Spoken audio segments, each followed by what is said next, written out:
जिंदगी में दुख आए, आपका एक लोटा जल जो तुमने चढ़ाया है तुम्हारी 71 पीढ़ी तक काम करता है, केवल एक पीढ़ी या 2 पीढ़ी का जल नहीं।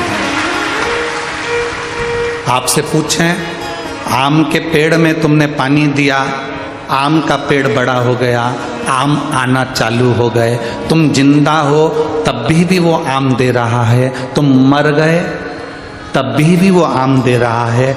तुम्हारे आगे वाले भी जो आए थे अवस्था निकाल कर चले गए, आम का पेड़ आज भी है जिसमें तुमने पानी दिया था, वो तुम्हारे पोतों को भी आम दे रहा है। और आने वाले समय में वो आम का पेड़ और बढ़ता चले गया और बढ़ता चले गया, मालूम पड़े उस आम से और आम के पेड़ जन्म ले लिए और वो तुम्हारे घर के बच्चों को ना जाने कितनी पीढ़ी को आम का पेड़ आम देता रहा, छाया देता रहा, और तुम्हारी पीढ़ी दर पीढ़ी वो आम का बगीचा तुम्हारे यहाँ लगा कि लगा रहा। उसी तरह जैसे आम के पेड़ में पानी दिया, वो आम जिंदगी भर मिलते रहे, तुम्हारे जाने के बाद भी मिलते रहे, छाया जिंदगी भर मिलती रही, जाने के बाद भी मिलती रही। तुमने अगर एक लोटा जल शंकर जी के मंदिर में जाकर चढ़ाना चालू करा है तो तुम्हारा वो जल 71 पीढ़ी तक काम आता है, भले तुम चले जाओ।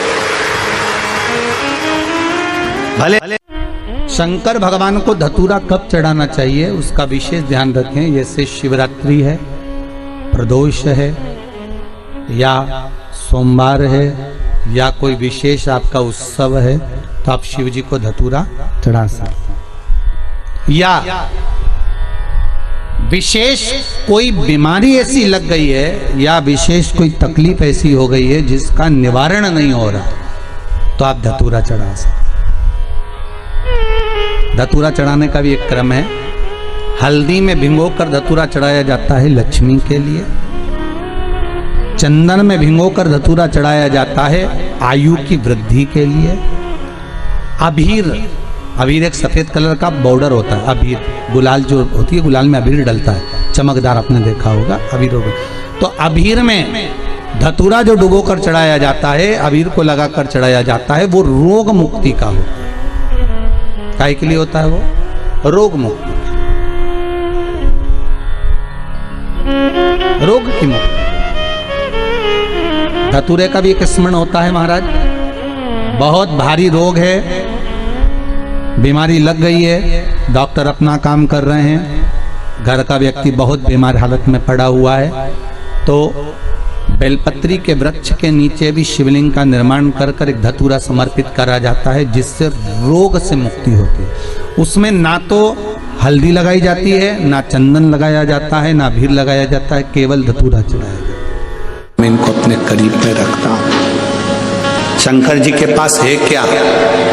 जो कांटे दुनिया को चुभते हैं वो धतूरा शिव जी के पास में है, कांटे से परिपूर्ण। कि ये कांटा बता रहा है कि पांव में चुभने वाले कांटे भी शिव जी ने अपने पास में रखे हैं।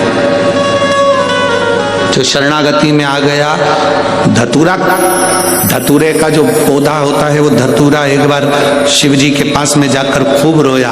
अच्छे अच्छे पुष्प देवताओं पर चढ़ते हैं, अच्छी अच्छी सामग्री देवताओं पर चढ़ती है, हम कांटा किस पे चढ़ेंगे? शमी के पत्तों ने जाकर निवेदन करा, मैं शमी का पत्र, मेरे में पुष्प, हम किस पे चढ़ेंगे? शिव जी ने कहा जो किसी पर ना चढ़े वो मुझ पर चढ़े, जो किसी का ना हो सका वो मेरा हो, जो किसी का नहीं हो सका वो मेरा हो। फटा हुआ 10 का नोट, घिसा पिटा सिक्का 5 का 10 का दुकान पे नहीं चलता, बैंक में नहीं चलता, भगवान के मंदिर में चलता। फटा 10 का नोट, घिसा पिटा सिक्का बैंक में नहीं चल रहा है, दुकान पर नहीं चल रहा है, दान पेटी में चल रहा है, आरती में चल रहा है, शंकर जी के मंदिर में चल रहा है। तो किसी ने पूछ लिया भोलेनाथ से, लोग नया कड़कड़ लड़खड़ाता हुआ 100 का नोट 500 का नोट तो दुकान पे लेकर जाते हैं, चल जाता है। अच्छे अच्छे सिक्के बैंक में चल जाते हैं और फटा हुआ नोट तुम्हारे मंदिर में शंकर जी देकर चले जाते हैं। तुमको बुरा नहीं लगता ये फटा हुआ देगा? शंकर जी बोले सबको मालूम है जो कहीं नहीं चलेगा वो मेरे पास चलेगा। सबको मालूम जो कहीं नहीं चलता वो मेरे पास चलेगा। जो किसी काम का नहीं वो मेरे काम का। आप बताओ, तुम बताओ किसके काम का? धतूरा किसके काम का है? शंकर जी के काम का। बेलपत्र किस काम की? शिव जी के काम की। सांप, आप में से कितने लोग होते जो अपने घर में सांप पाल लेते हैं? कुत्ता पाल लोगे, गाय पाल लोगे, बकरी पाल लोगे, तुम चूहा पाल लोगे, जो पक्षी पाल लोगे, पर कोई नहीं होगा जो सांप पालेगा। भटिंडा में हो तो बात दूसरी है, हमारे क्षेत्र में तो सांप पालता है, किसी काम का नहीं। बिच्छू कानों में डाले हुए। तुम में से कितने लोग हैं जो बिच्छू को पालेंगे? बिच्छू तुम्हारे पास में आ जाए तो भग जाओ, पर बिच्छू भी उसने पाल रखा। जो किसी काम का नहीं वो मेरे काम का। भूत किसको अच्छे लगते हैं? प्रेत किसको अच्छे लगते हैं? पितर किसको अच्छे लगते हैं? डाकनी किसको अच्छी लगती है? असुर किसको अच्छे लगते हैं? राक्षस किसको अच्छे लगते हैं? भूत, प्रेत, डाकनी, पिशाचनी, चुड़ैल, भयंकर, ये किसको अच्छे लगेंगे? किसी देवता को अच्छे नहीं लगते। भगवान विष्णु की शादी हुई, किसी को नहीं बुलाया। ब्रह्मा जी की शादी हुई, किसी को नहीं बुलाया। इंद्र की शादी हुई, किसी को नहीं बुलाया। राम जी की शादी हुई, किसी को नहीं बुलाया। भगवान कृष्ण की शादी हुई, किसी को नहीं बुलाया। शंकर भगवान ने पहला निमंत्रण इनको दिया, तुम मत आओ, इनको आने दो। जिसको कोई नहीं पूछता उसको महादेव पूछते हैं, जिसको कोई नहीं बुलाता उसको महादेव बुलाते हैं। बड़े बड़े वीआईपी मंदिर में जाने के लिए तुमको 100, 500, 50, 200 रुपए का पास लेना पड़ेगा, पर महादेव के पास जाने के लिए कोई पास नहीं चाहिए। तुम तो एक लोटा भर के जाओ और जल चढ़ा के हर हर महादेव वापिस। बोल बम का नारा है, बाबा एक सारा। बस उसके पास पहुंच गए, उसके नजदीक पहुंच गए, उसके करीब पहुंच, उसके नजदीक।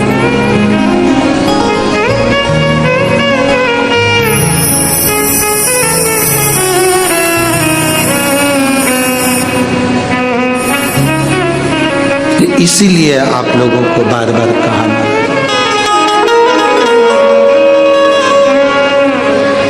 अंधकासुर ने मांगा कि मेरे प्राण ना जाएं।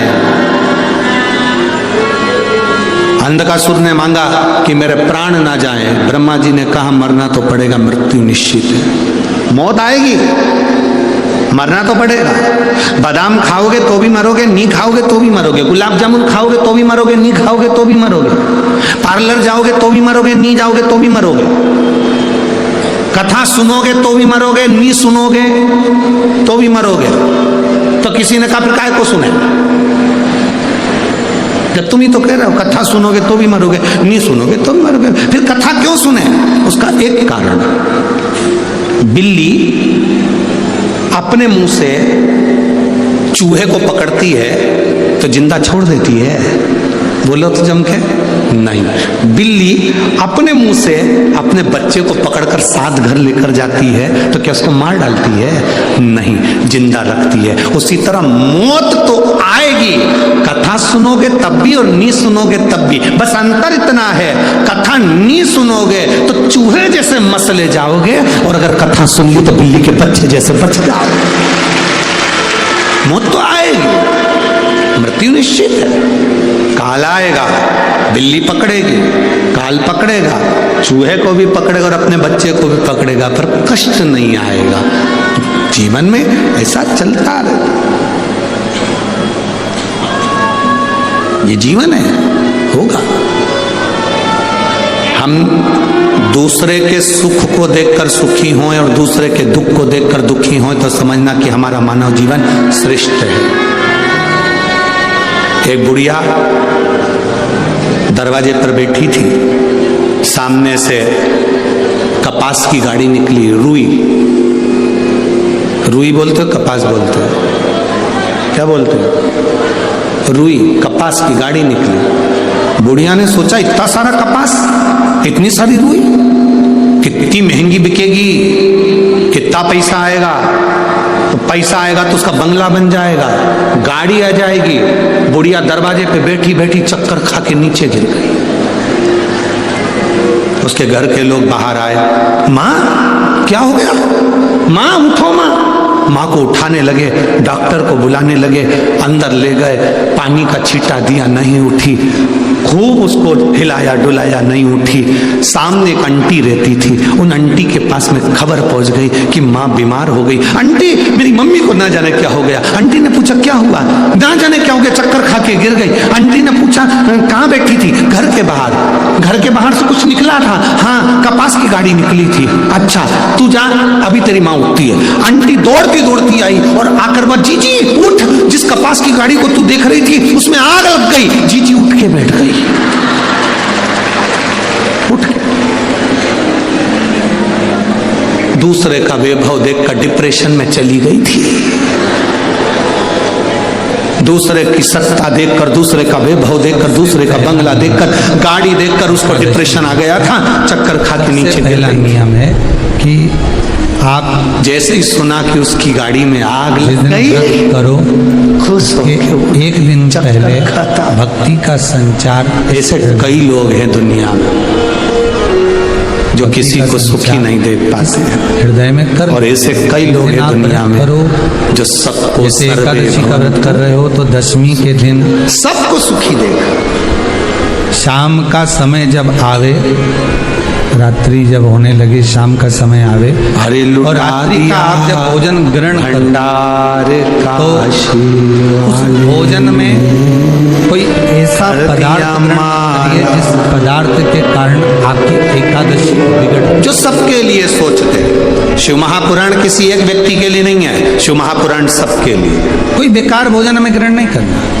कई लोगों के मन का प्रश्न रहता है, गुरुजी बड़े बड़े महाराज भी सबसे मिलते हैं, बड़े बड़े महात्मा भी सबसे मिलते हैं, बड़े बड़े गुरुजी भी सबसे मिलते हैं, तुम अनूठे पैदा हुए। का दूसरा नियम बहुत ध्यान से सुनिएगा, हम उनसे पूछते हैं मिलकर करेंगे। आपकी एकादशी का व्रत हो, जो कुछ बोलना है व्यासपीठ से बोलेंगे कि अपने हाथ से। आपके दुख का निवारण हमारे पास में नहीं है, आपके दुख का निवारण केवल शिव महापुराण के अंदर है। और शिव महापुराण की कथा जो व्यासपीठ से होती है वो एक का निवारण नहीं करती, जितने सुनते हैं सबका निवारण करती है और सबकी झोली भरती है।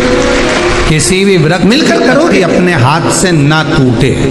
बहुत ध्यान दीजिएगा महाराज, एकादशी का ये दूसरा नियम है कि अपने हाथ से किसी पौधे की, किसी वृक्ष की, किसी डाली की कोई पत्ती, एकदम कोई पत्ती ना टूटे, इसका प्रयास करें। शिव कथा कर रही है,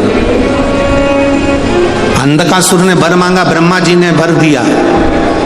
मांगो क्या चाहिए, मेरे प्राण ना छूटे, मैं मरूं ना। ब्रह्मा जी ने कहा हो ही नहीं सकता, मरना तो पड़ेगा।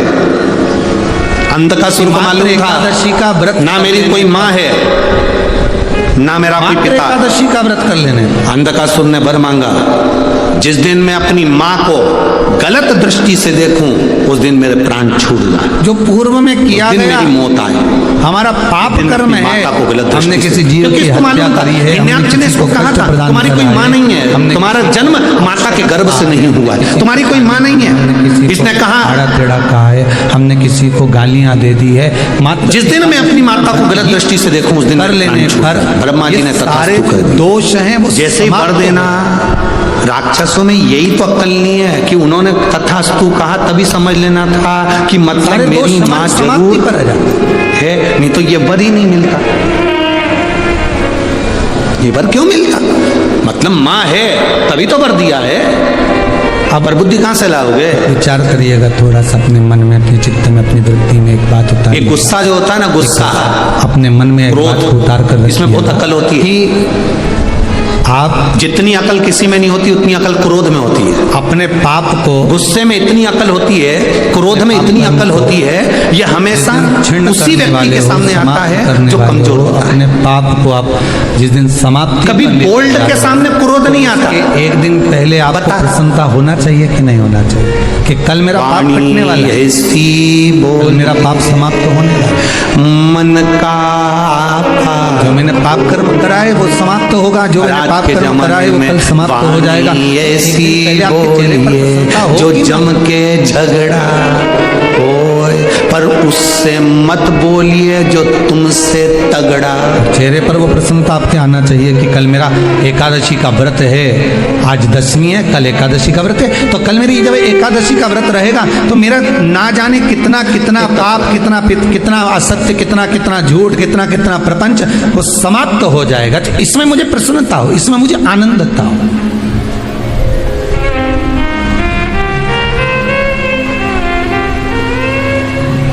तो क्या कहा गया कि प्रयास करिएगा कि एकादशी के दिन कोई वृक्ष की, कोई डाली की, कोई कोपल की कोई पत्ती ना तोड़ी जाए। क्यों?